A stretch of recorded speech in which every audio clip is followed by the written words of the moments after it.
David Szymanski is a video game developer focused on short retro horror games. He created the hit FPS Dusk, along with Iron Lung, Chop Goblins, and the upcoming Butcher's Creek. He's also involved in the production of the upcoming Iron Lung film. David joins the podcast to talk about his work, how to capture an appealing retro game feel, why he makes short games, developing in Unity, looking beyond Unity, and more. Joe Nash is a developer, educator, and award-winning community builder who has worked at companies including GitHub, Twilio, Unity, and PayPal. Joe got his start in software development by creating mods and running servers for Gary's Mod, and game development remains his favorite way to experience and explore new technologies and concepts.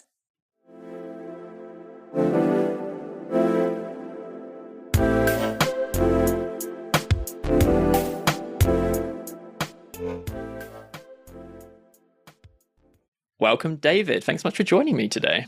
Hi, thank you for having me. So I want to start off, we listed a bunch of games there. How did you get started with game development? Where did your journey begin? Let's see. If we go way back, it was when I was a kid, and I've told this story like thousands of times. I feel like at this point I'm going to start interjecting details, like misremembering things. But I was learning a presentation software in school that was called Hyper Studio, and it was sort of a primitive version of PowerPoint in a way. But it turned out that the game I was obsessed with at the time, Myst, was created in something very similar, like another version called HyperCard. And it sort of clicked one day. I was like, wait a second, I could like make my own game like Myst.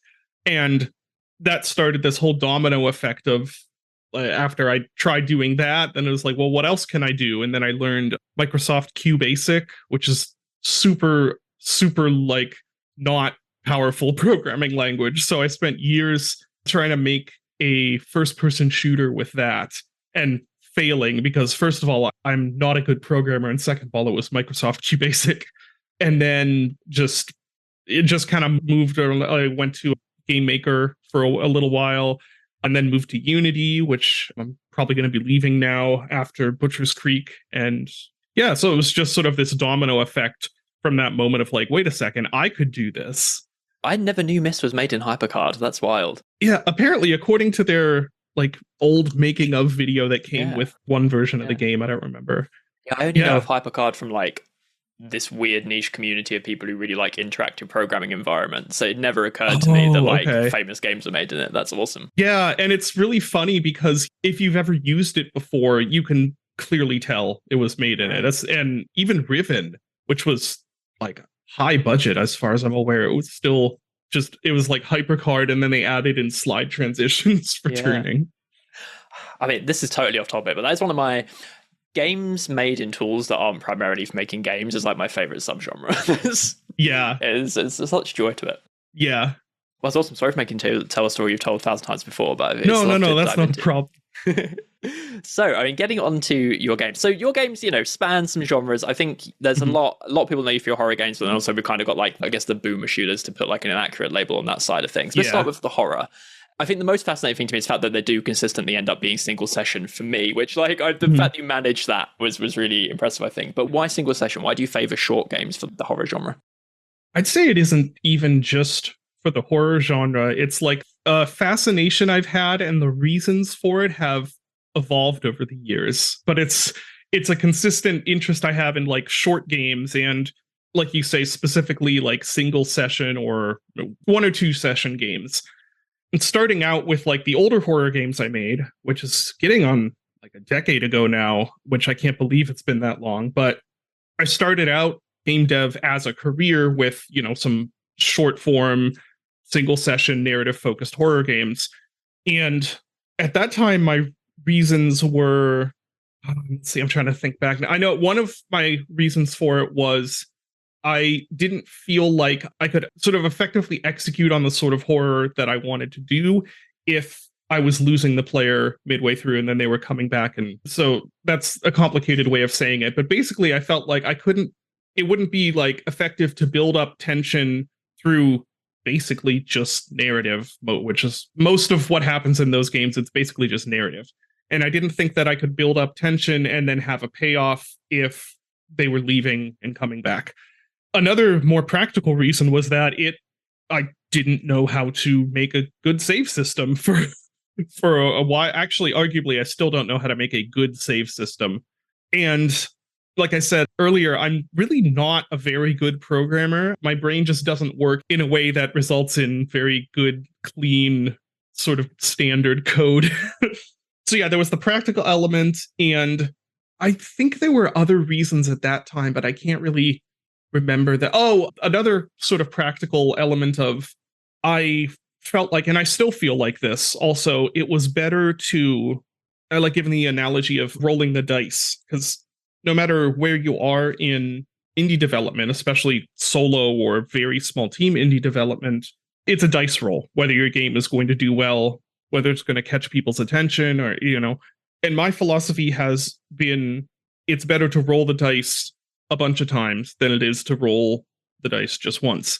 So as I got older and my wife and I started having kids, and this started to be my full-time job, I started to realize that once you start getting into your 30s and having a family, the time you have for gaming decreases significantly. So back when I was in college, it was awesome. I didn't have much money. I shouldn't have had a lot of free time, but I made a lot of free time for playing video games, which ironically turned out to be the most useful thing I did in college pertaining to my eventual career. But I had a lot more time in college than I had money. Now I've been very lucky that I have more money than I have time.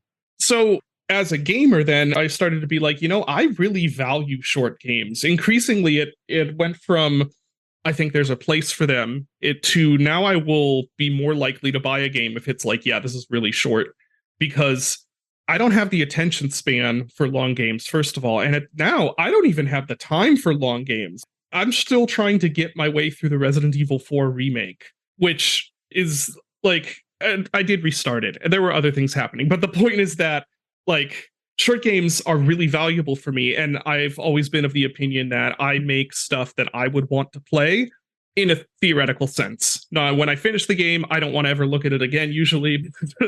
But it's the sort of thing where I'm like, yeah, this is something, if I came from another timeline and saw this, I would want to buy it and play it.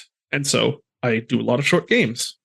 That's awesome. Yeah, that all makes a lot of sense. And yeah, I totally agree with you on the short game thing. I've definitely also transitioned into, like, just started off with like an appreciation for a game that actually ends and being like, that ended and it ended when it should have ended, and that's great, to now being like, I want a Steam tag that says this game is like, and it has an ending in like 8 hours. It would be great. Yeah.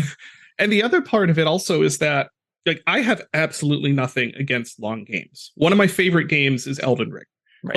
Right. They're awesome, and I'm glad that they exist. But also, I think there is a lot of space for shorter experience, for like 1 to 3 hour or even less than 1 hour games.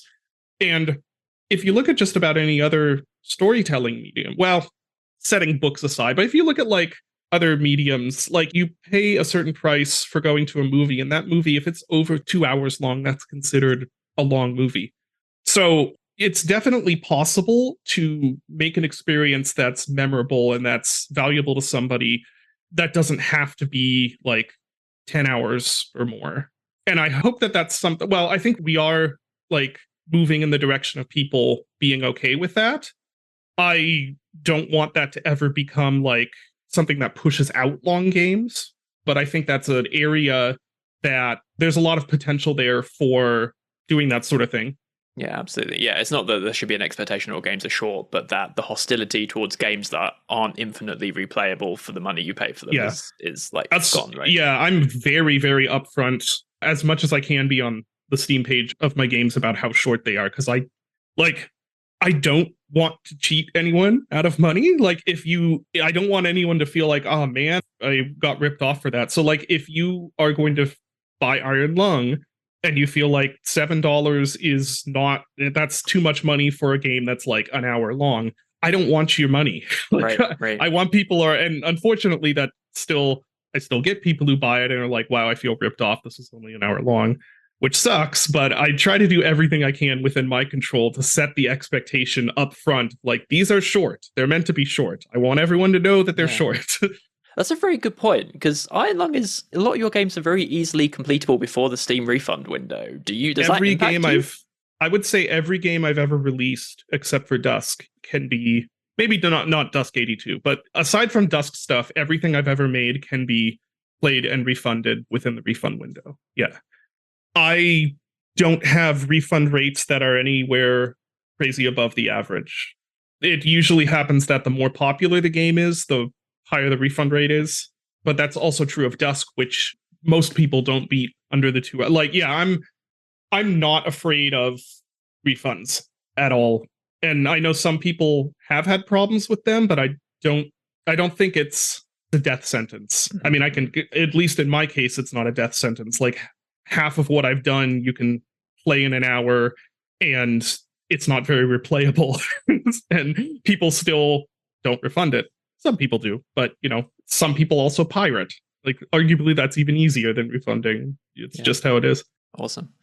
So yeah, as I mentioned, I think the fact that you do consistently manage to hit this pacing mark is both an achievement and also really fascinating. As someone who's perpetually planning, like tabletop RPG campaigns that never land in the amount of sessions I expect, I'm in awe of the achievement. How do you go about, doing that from a game design perspective? Like, how do you make sure that you hit all of the horror beats you want in that time and you get to the payoff in that short amount of time? I don't usually find that to be the challenging part, honestly. I guess, well, I shouldn't say that, because I struggled with that in Squirrel Stapler, I think. That's one of the big reasons I wanted to do the standalone release, was because the original DreadX version, I felt like I missed the mark on the pacing. And it's a bit better in the standalone release, but it's still like there's a little too much game there for the amount. Like, I can feel that I lose people on the last day, or like the day before the last day in Squirrel Stapler. I thought Iron Lung would be that, but it didn't. I still kind of puzzle over why that game. Some people don't like it and don't find it interesting, but a lot of people genuinely are like, they're genuinely hooked by the gameplay loop. Yeah. And I'm still not entirely sure how that worked so well, considering the gameplay loop is basically the most simple thing you could think of. When you really break it down, it's just numbers going up or down. But yeah, I guess if it's just like the story that's determining the length of the game, and I haven't committed to like Squirrel Stapler, where it's like, oh, I committed to this number a day and stuff. I don't know, it just kind of falls into place when the story and all of that is pushing it along. I will say Butcher's Creek has been a challenge because it's longer than my other games, and it's also much more mechanically driven than pretty much any other horror game I've done, aside from maybe Pony Factory. But it's very much like a gameplay combat first sort of horror game. And a lot of what I have done and what I'm sort of comfortable doing is more like the narrative stuff. And so that has been a challenge to balance the needs of like, well, you have to have at least this amount of time for all of these mechanics to flourish, and you got to have some time to teach them, have some time to like mess with them. But then also, is there enough stuff happening that's scary to fill in that amount of time that the gameplay needs?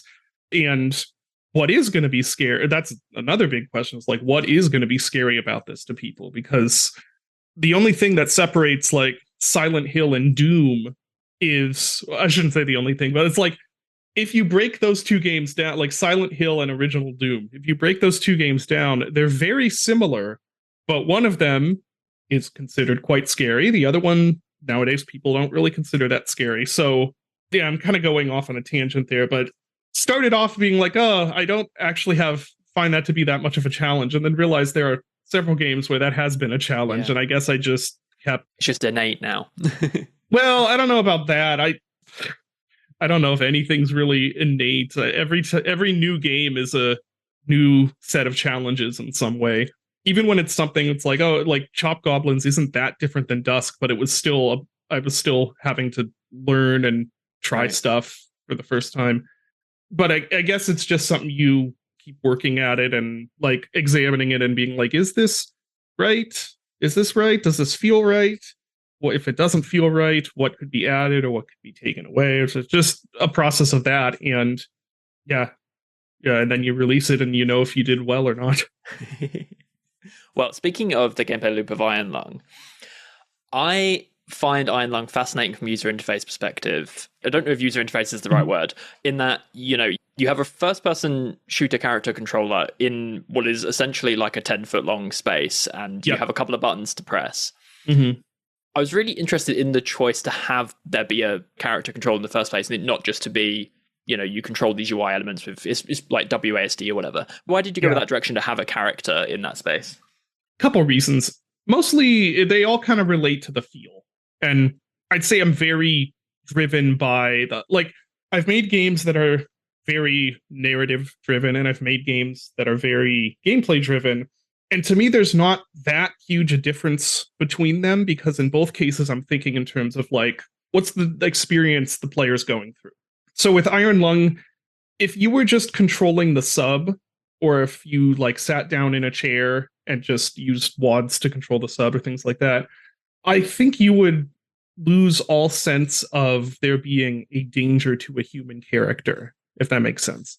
Because whatever thing you were controlling in a game, it's that becomes your avatar. That's, so, and yeah, if you're just controlling the sub around, and especially in a game where you can't see anything, it's you've kind of lost all sense of place then. So it was important for me from the perspective of I want you to be in this world and in this experience as a human character, not as a submarine. The submarine is part of the problem that you're in. If that makes sense. It's not your protagonist. In some ways, it is also an antagonist as much as anything in the Blood Ocean. And to that end, another reason for that is because I wanted the player to, as much as possible, feel the physical space of the sub, because a part of the horror is the claustrophobia and the sense of being trapped. And so they're forced to keep moving around in the sub, and they're forced to be turning their view and then hearing sounds from different sides and things like that. So when you turn, the sound is on this side. So it's not just a ambient, oh yeah, the sub engine is doing something. It's there's a propeller or something or other on this side that is turning it, giving you this sense of physical space, because that's basically all there was in there to give you any sense that you aren't just doing exactly what you are doing, which is you're in a tiny level moving back and forth, that having that feeling of I'm in a vehicle as a person, but that vehicle is moving around and I'm trapped in that vehicle, and I can feel the limits of the space I'm moving in. If you were just in the chair all the time and you couldn't get up and walk 5 feet to the back and walk back, the player wouldn't be aware that there are limitations. Right. It's sort of related to this idea that I also have of the player choosing not to do something in a game is only cool if they could have done that thing. And this is why I'm a vocal proponent. I guess this is kind of old now, but I've always been a vocal proponent of Mirror's Edge, if you remember that. Yeah. Having weapons. Because some people feel it shouldn't have had weapons because it's not a shooter, it's a parkour game. You're supposed to be parkouring, you're supposed to be quickly disarming enemies and stuff. My view is that it's only cool to do that stuff if you as the player are making that choice and showing how skilled you are. So in that way, it's my thought was that the sub feels claustrophobic and you feel the limits of where you're able to move because you're able to move around just a little bit. Fascinating. Yeah, that makes a lot of sense. So you mentioned there the spatial audio. Mm-hmm. How is that set up technically? Is that using Unity spatial audio system, just the inbuilt one? It's set up really stupidly. Perfect. So, well, there have been videos that have done this already and actually explain it better than me. But basically, Iron Lung, it is all smoke and mirrors because you're just in a room. You're in a submarine. But what's actually moving around the map is just a camera with a collider on it. So I decided on that early on because I didn't want to run into any potential physics issues with okay, the thing you're in is moving, but you're moving in the thing, and it's this clipped into this, and so now the player can't go forward and stuff. But then that did create some problems, any sounds of the sub creaking or the sub moving or things like that.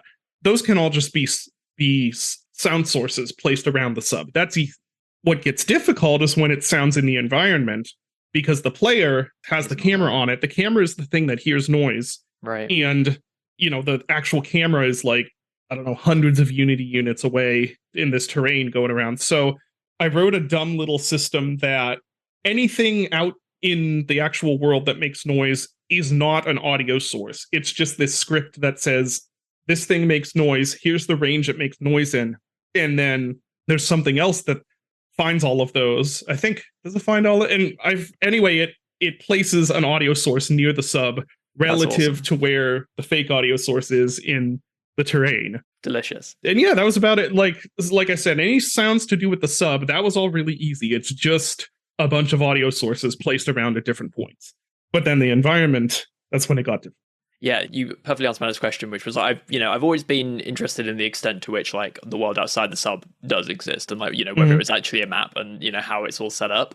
So I get there is actual geometry and the features you see on the camera are placed in the everything map you see absolutely exists in game except the sub. Well, the sub does exist. It's just outside. It's just static. In hindsight, I should have done more with that. I didn't hide much of anything in the map because I figured with how big it was and how difficult navigation was and how difficult it would be to find like a needle in a haystack there. I was like, there's no point in hiding any secret stuff. No one's going to find it. Yeah. Well, that was a dumb decision. But yeah, everything, you can go to any random point on the map and take a picture and what you're seeing is actually what's out there, so to speak. That's awesome. So we spoke about a couple of shooters earlier on. So I guess moving on to the shooters now. So I guess I wanted to start with talking about terms a little bit because, I think they're relatively well known now, but boomer shooter, I guess, is still pretty new. And obviously, these like early 2000s era shooters, both graphically and also gameplay wise. 90s. 90s. It's more like 90s up to, well, depends on who you talk to, I guess. But it also does maybe show my own age and era of gameplay more than the commentary on the game there. But I guess to start off with, you mentioned there that they're 90s. What does that time frame mean to you in terms of what you're trying to evoke in the game and trying to capture mechanically and graphics wise? That would be primarily Dusk, I guess we're talking about there. So it depends a lot on who you talk to because it's really, I don't know how old you are, but I'm 34, so I'm getting toward old age. man I'm 32. status. Yeah. Okay.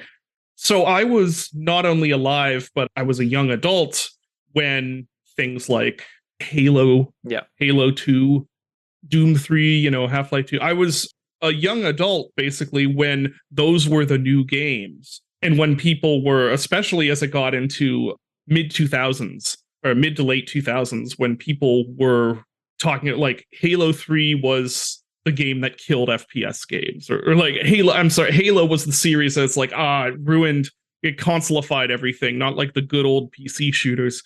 So it is absolutely wild to me when now, however long later, people start lumping Halo in as like, oh yeah, that's a boomer shooter. Like that blows my mind. That does blow because my mind, yeah. Like I just can't even understand that because I was alive to see when that was like, no, this was what was against boomer shooters. Or they weren't called that at the time, obviously. So all that to be said, I would personally say boomer shooters anything 90s. Okay. I would put 2000 as the cutoff date. So personally, I'd say anything made in the 90s or anything that is deliberately copying designs and trends from the 90s. I think by the time you hit the 2000s, you're starting to get into the area of, well, Half-Life and stuff like that. That's another one that people lump that in as being a boomer shooter. I'd consider that's starting a new wave. And the new wave was kind of fooled around a little bit in like 2000s up to 2000. I put it as there wasn't a real agreed upon design trend that everyone was doing until you get to 2007, which is when Modern Warfare came out. Right. Yeah. I'm sorry, COD 4, because Modern Warfare is now a different game. When COD 4 came out, that is the game that established the design trends for like the next decade. Before that, there's in the early to mid 2000s, there's kind of every kind of shooter. They're all kind of doing different things. That was when, you'd get stuff like Halo, which is still kind of arcadey comparatively. You get like Half-Life 2, then you'd get stuff like Serious Sam and Painkiller, which were already being like, hey, we're going to try and do stuff the old school way by whatever their interpretation of the old school way was then. And then anyway, I'm going on a big long rabbit trail because this is a subject I'm passionate about. But yeah, 90 to like 1999. That's boomer shooters. So when making Dusk, looking mostly at that sort of stuff, Dusk was sort of an amalgamation of every game that I liked from the 90s and some stuff from the early 2000s. Awesome. Okay. So I guess actual mechanics wise, what are some of the like hallmarks? You mentioned I didn't answer the question. No, you did. You did. I mean, that was not to go on it. This is a tangent on a tangent, but like Day9, the streamer, talks a lot about like exactly what you just said, but for RTSs, about when the design of RTSs coalesced and you started to see the similar, like when they decided how the units would group and how the camera would work. And so what you just said, like, perfectly rang true to like, yes, that's really interesting. But yeah, sorry. Yeah. So what is the like, core mechanics of a boomer shooter?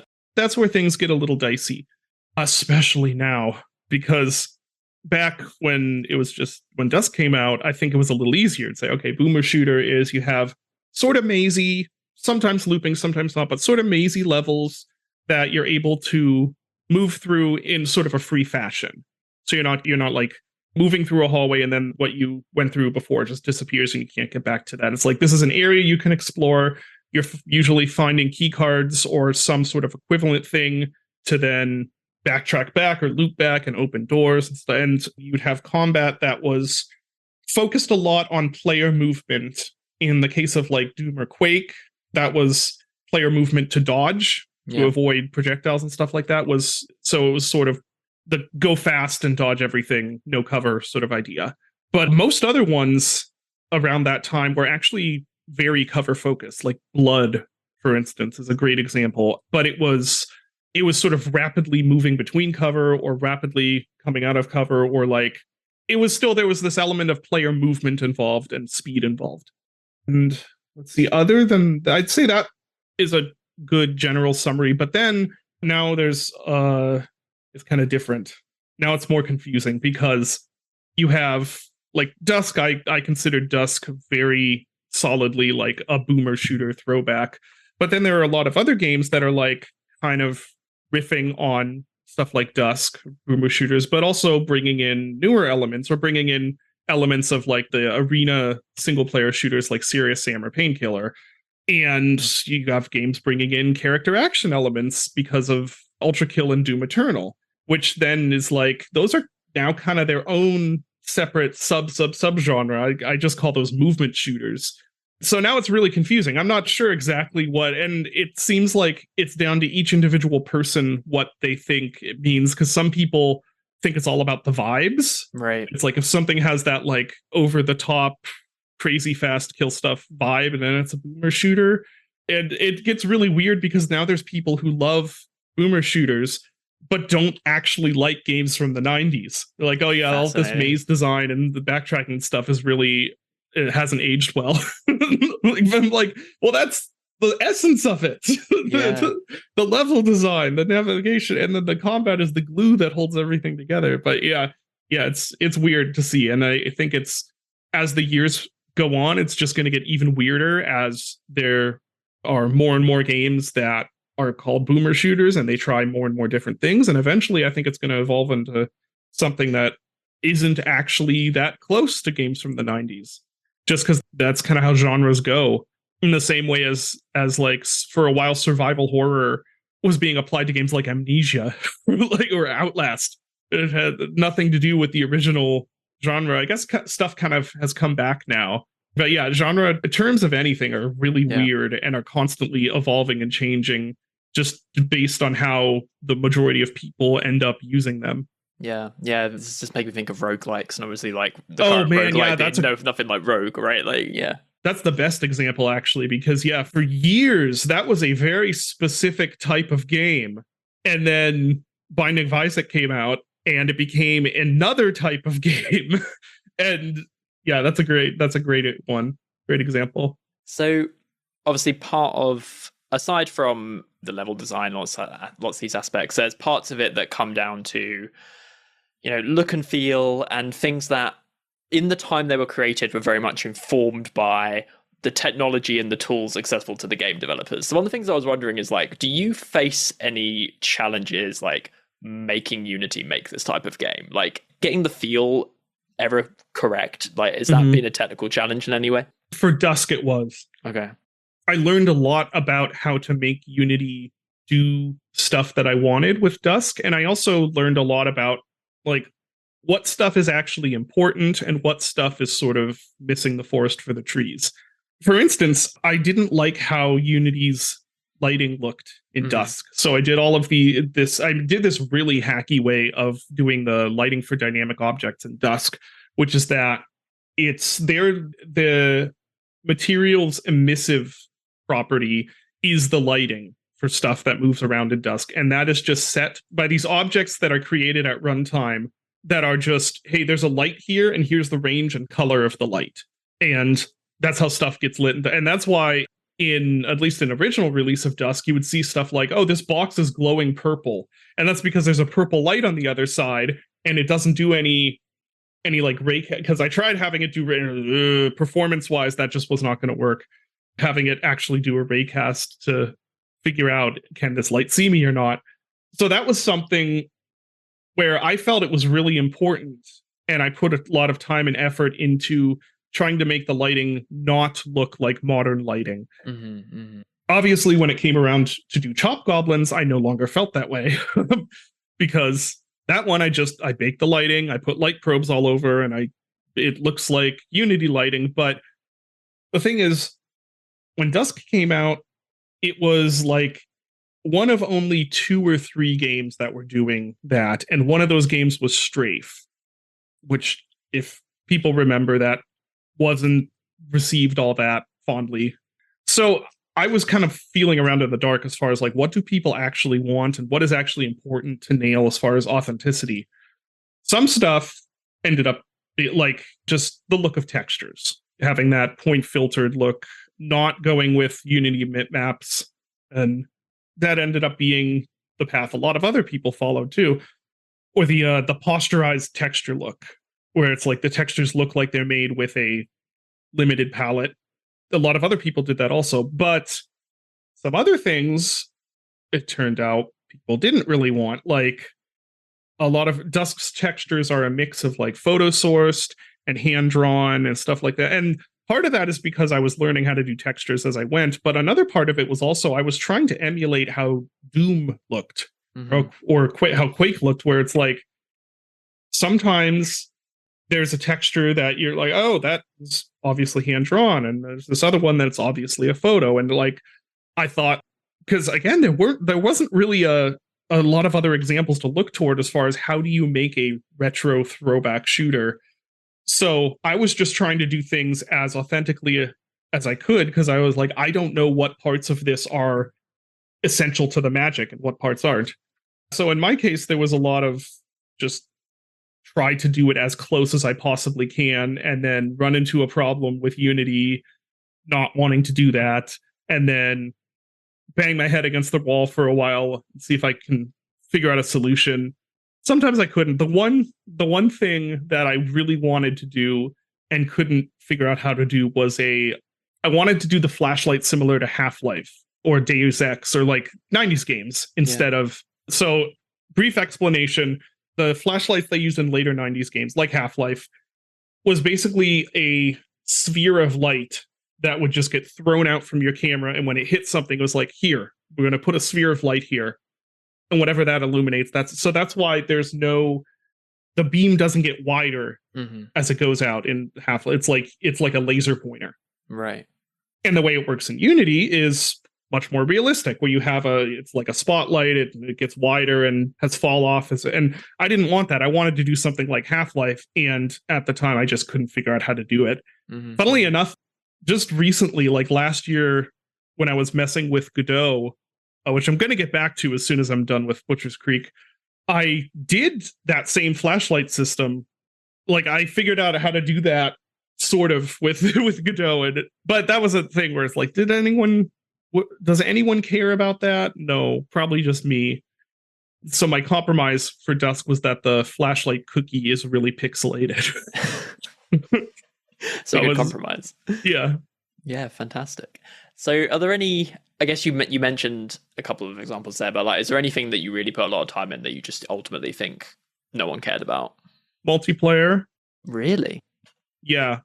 Well, some people cared about it, but if that's a great example of how things have changed for the better, or when we were looking at releasing Dusk and talking about a price, New Blood CEO Dave Oshry, he was like, if we want to sell this thing for $20 for a $20 price point, we need to have multiplayer, because just just a single player indie FPS for $20 is too big an ask.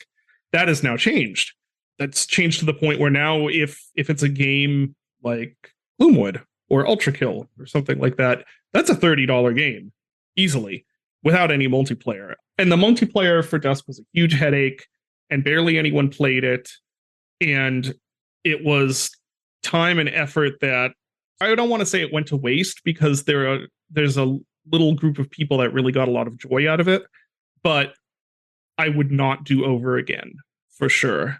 Did I see you saying somewhere that was a whole fork to make multiplayer work? Yep. Wild. It's the Dusk world is a completely separate code base that was forked over when Dusk was mid development. Crazy. And knowing that should explain any of the weird discrepancies between that and single player. I think it's cool that it exists, and I'm glad that some people enjoy it. But yeah, again, it's like it was such a headache. And if we hadn't done multiplayer, maybe they would have been in episode 4. I don't know. Was that difficulty and the need for the fork mostly due to, like the reality of like fast-paced multiplayer, like sync for servers, like, for the communication between players and the actions and stuff, or was that other technical limitations there?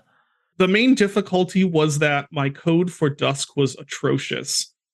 And also multiplayer is hard, and it is voodoo magic. It's embarrassing stuff is the reason that it was hard. Sure. Just due to my own lack of experience, and also the fact that Dusk started out as a smaller solo game, and I took shortcuts, because I always take shortcuts when making games, because that's how I finish games. Yeah. But when it started turning into quite a bit larger game, then those shortcuts, I was building on other stuff on top of those shortcuts, and it started to be a real big problem. And the code base was never designed around multiplayer or in any way that would make it conducive toward moving over to networking. So essentially that multiplayer ended up being a project that some other guys at New Blood basically did. Duskworld was basically made by New Blood, and Dusk was made mostly by me.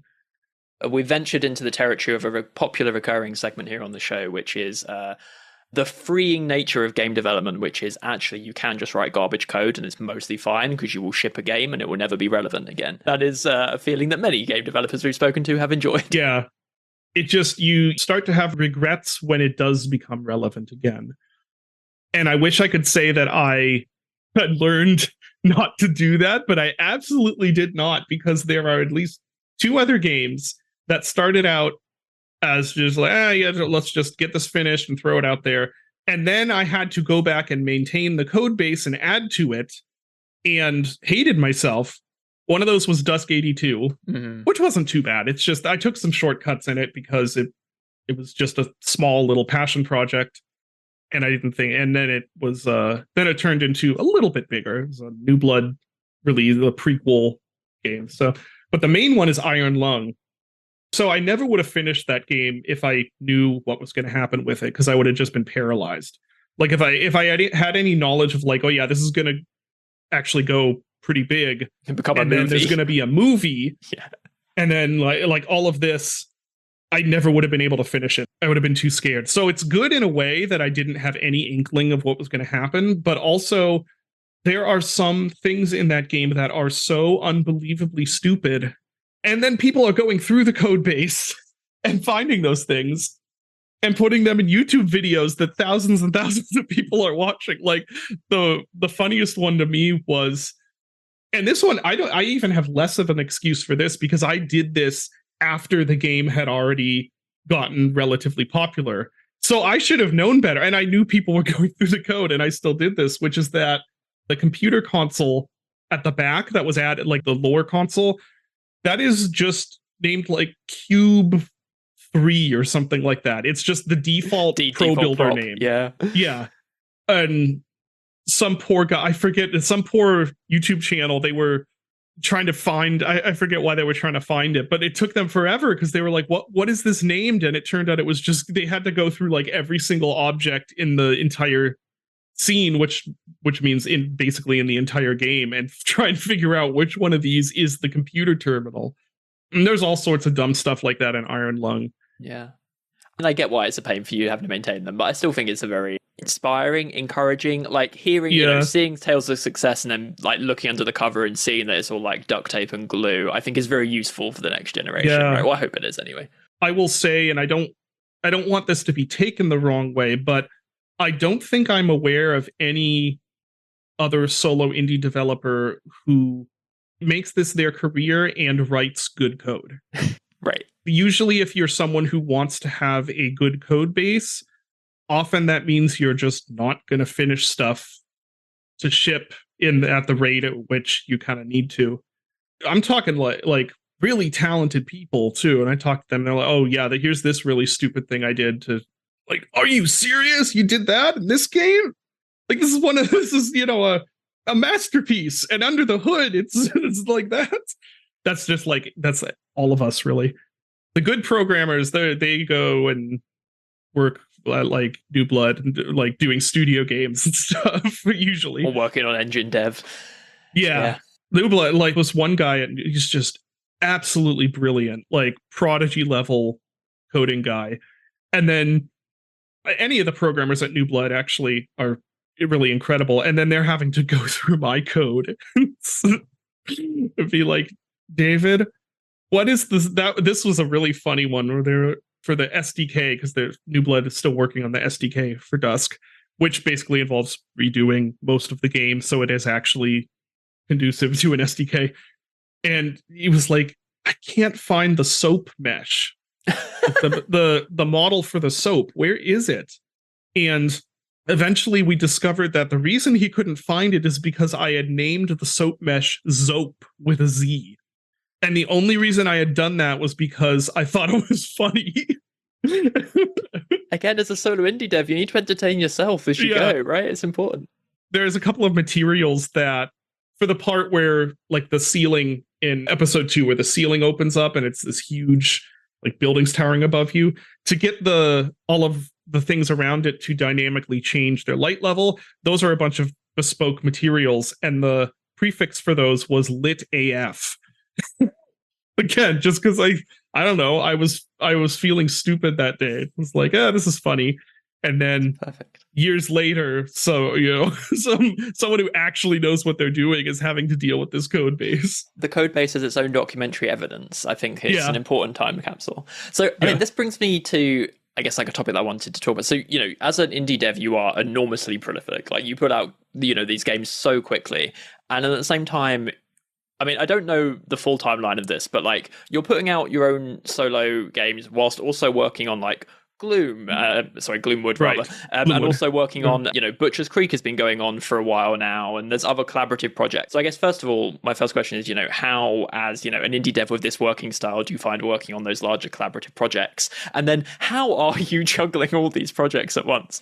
Well, I guess the truthful answer is I'm not, at least now. I could for a while, but the last year or more has been a process of having to come to grips with the reality that I can't do that anymore. Mm-hmm.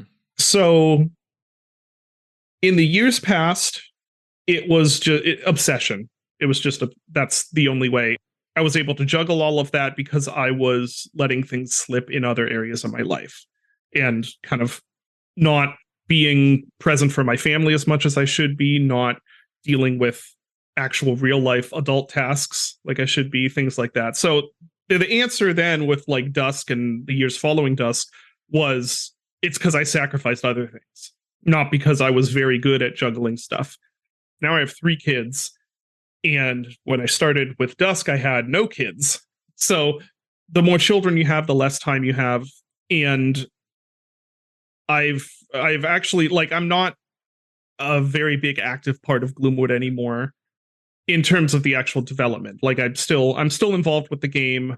I'm still very proud of the work I've done on that game, but I had to make some tough decisions really last year where like I had just had to say I can't do this. I have to choose between working on stuff with other people and working on my own stuff. And at this point, and my own stuff that's what's always been most creatively fulfilling for me.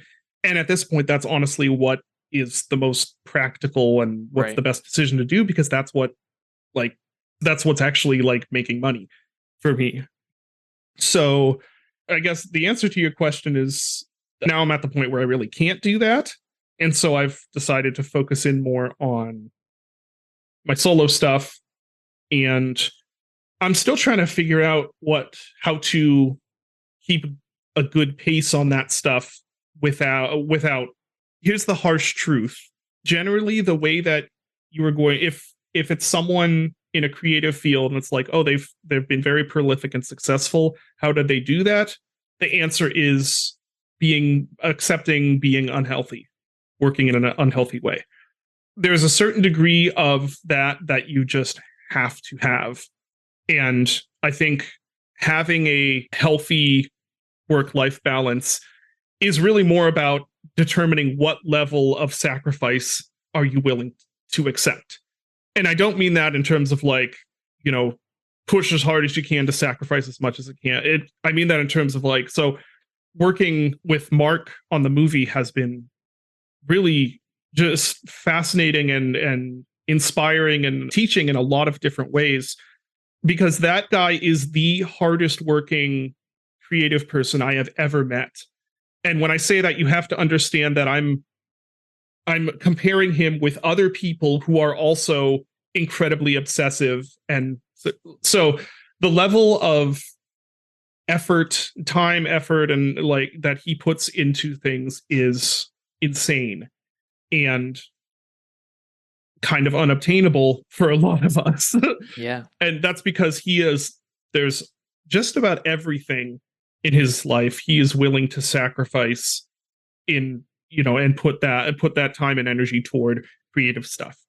In my case, I'm willing to sacrifice a lot of social outlets, free time, things like that. I am not willing to sacrifice my marriage or family relation. Not saying Mark is, by the way. that's not supposed to be an equivalent. Yeah. But in terms of working with a team versus working solo, I've loved working on the projects that I've worked on with a team. Like Dusk was kind of both in a weird way, because I worked with other people, but I was also doing most of the actual boots on the ground work on the single player side. There was a producer and obviously your like collaborators for the multiplayer ports and stuff. Yeah. Dusk was like, I would do my thing and then I would take it to Dave and we would go through it and change and stuff like that, and then take it to Andrew, and then it would go to sort of wider New Blood quality assurance and stuff like that. So it wasn't really a solo game, but it kind of was. It was a solo game with a net, if that makes sense, with a safety net. But I've loved working on Gloomwood and stuff like that. But what's most creatively fulfilling to me is solo stuff. So doing a solo project is like a non-negotiable in a way. It's like I am always going to be working on something myself. And if there's time for collaborating with other people or being part of a team, I also like doing that. But that is like, if there's the time, I will do this. I am actually working on a project with my brothers, just doing some like design and texture brothers work plural. stuff. How many brothers? Yeah, two. Awesome. Yeah. John and Evan. They're the guys who made My Friendly Neighborhood. Oh, okay. Yeah. So they're working on a game and I'm contributing to it. And even that is like, oh man, I am not contributing as much as I should because I just don't have the time. Is that a complicated dynamic? This is probably me projecting, but like, I feel like working on family projects must amplify some of the aspects of feeling like you're not contributing enough, right? We've always gotten along very well, and generally the dynamics aren't overcomplicated. Cool. I guess we're very lucky in that way, but stuff isn't usually very complicated. It's either going well or there is some problem to hash out, and then we hash it out and keep going. Speaking of working on a lot of games, another question I want to ask you is to what extent you manage to reuse code between games. Like, for example, do your games use, is the first-person character controller in Iron Lung the same one in Chop Goblin? What's your framework situation? This kind of stuff. I've only shipped games with 2 different custom-made character controllers. Okay. I think the Iron Lung and Chop Goblins, I think both share the same character controller, I believe. So yeah, there's the character controller, the mouse, the look code is usually, I recycle that. So there's a couple specific like scripts I'll recycle through games. That's going to change once I abandon Unity, probably. I'm not bringing any of those scripts over, but absolutely. I'm hoping to have it be more reusable when it's sort of starting the next chapter in a way, because I'm leaving. I'm sort of starting fresh in some ways. You get to put along a lot of like 10 years of legacy aside and say, this is how I would do this now kind of situation. Yeah. It's a hard cutoff point. So my hope is that I'll have more stuff be more modular and more open to like, I can just take a lot of this framework but honestly, with Unity, there's so much that should be reusable and then I just don't reuse it. Or I just redo it in a different way, or it's not modular enough to port over easily, or things like that. Yeah. So you're considering Godot next, right? Yeah, I wouldn't even say considering. I will be doing a game. Whatever I do next will be on Godot. Perfect. Whether I continue with it after that, okay, who knows? That depends on how much I like it. The little bit I experimented with it, I really like, but since I need to get Butcher's Creek out the door, I haven't been doing much with it recently. This is one of the last questions I put down, which is, I watched your personal code review video of Butcher's Creek, which was hilarious, by the way. Thank you very much for creating that. That was wonderful. That's such a good artifact.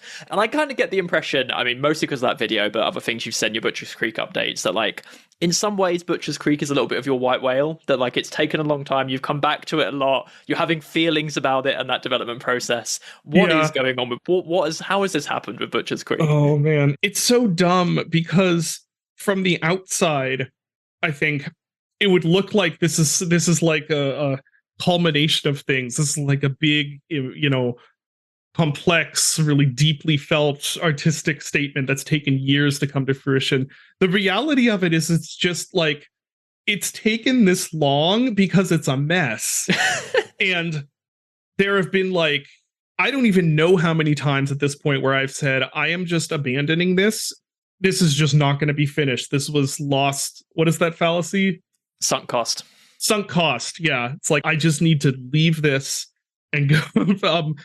Because it's a mess. It started out right after I finished Dusk, and it was going to be a bigger game. And then I kind of got to a point where I'm like, this isn't really doing it for me. I think I'm going to abandon this. And I did. I did some other stuff. And then I got on this sort of train of like, I really like the idea of short dev cycle, make something, put it out. You said earlier that I'm very prolific, which I appreciate, but I'm actually looking like I look at devs like Vitas, who makes like the Timor games and stuff like that. And I'm like, how do you make stuff so fast? The number of games some people are able to make and release, I'm just in awe. And that's a wild statement. Like the dates on your Steam page are intimidating. There's like, especially like the 2020 to like 2022 period. I think there was like 6 or 7 games or something ridiculous.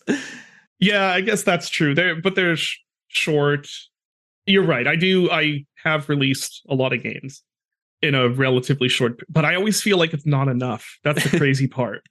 Right. Like it's never like, yeah, I'm feeling pretty good about this. I'm good. I can just take it easy. Like I might be like that for maybe a week most. And then I'm like, I can't do this. I need to work on something. I need to get something out. It's been too long. Right. There's that unhealthy part coming up again. I started to really feel like I like this idea of short game, short dev cycle, put it out, doesn't have to be the next Dusk. And so I was all hyped up about this idea of I'm going to take this framework I built for it was going to be a first-person melee-driven survival horror game. It was going to be more like classic survival horror. I'm going to take this framework I built, and I'm just going to start cutting and refiguring stuff and just make it into a short, like, Pony Factory length Condemned style melee game. Mm-hmm. And so I did that, and then again got fed up with it and was like, no, this is a disaster. This doesn't feel right.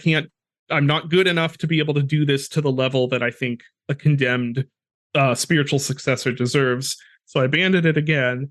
And then with that one, I would come back for a little bit and be like, oh, I'll work on this for a bit, and then get fed up and frustrated with and abandon it. And I was all like set. I'm like, no, we're done. I need to leave this. I need to stop sinking cost into this. And then the whole Unity terms of service nonsense happened, and I was like, I can't use this software anymore. Like, I just can't trust it. And also, I really should have been moving to something open source for a while, own my own code and stuff like that. And so it was like, okay, I'm leaving Unity. All of these prototypes, like 4 active development prototypes, that just have to throw away, starting fresh. But then there's Butcher's Creek, which is like 75% done. And I went back and played it and was like, this isn't as bad as I remembered, actually. There's a lot of good stuff here. And so I'm just gonna finish it.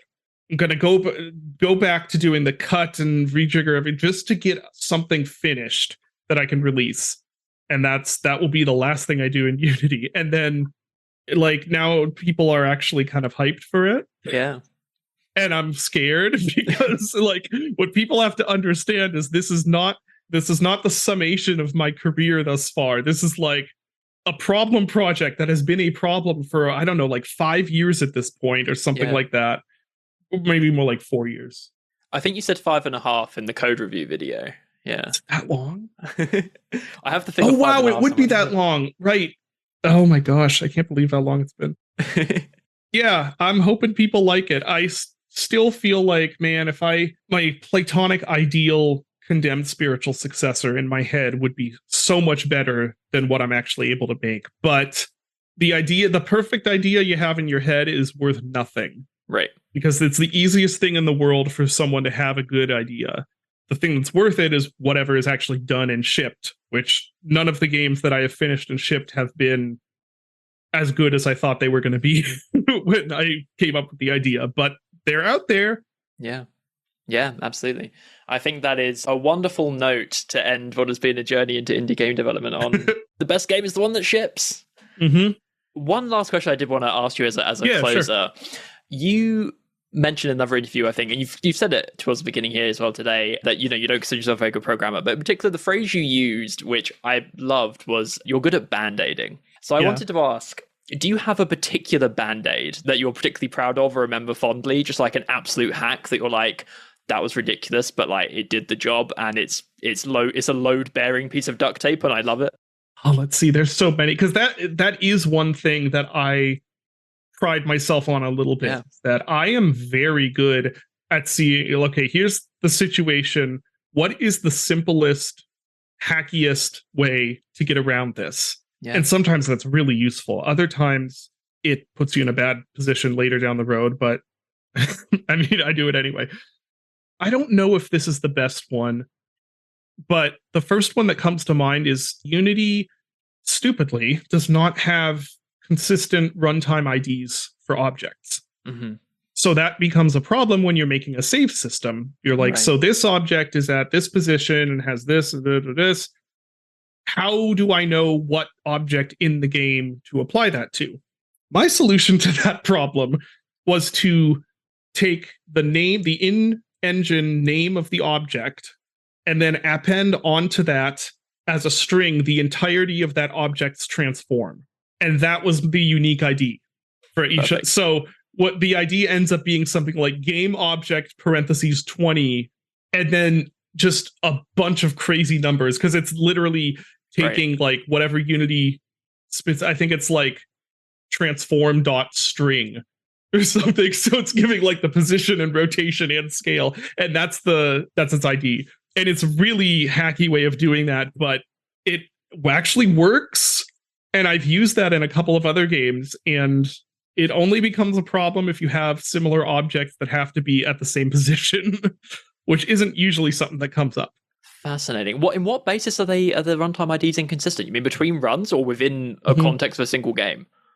Or like a single between runs, rather? they're inconsistent. Okay, cool. I thought you meant like as you load in and out scenes, they change. That would be a nightmare. Yeah. Okay. Yeah, maybe that might be different now. I'm not sure. But when I was doing Dusk, it was like, well, I don't know why it's like that. There's so many things in Unity. Why is it like this? No one knows. It just is. Well, David, thank you so much. It's been an absolute delight.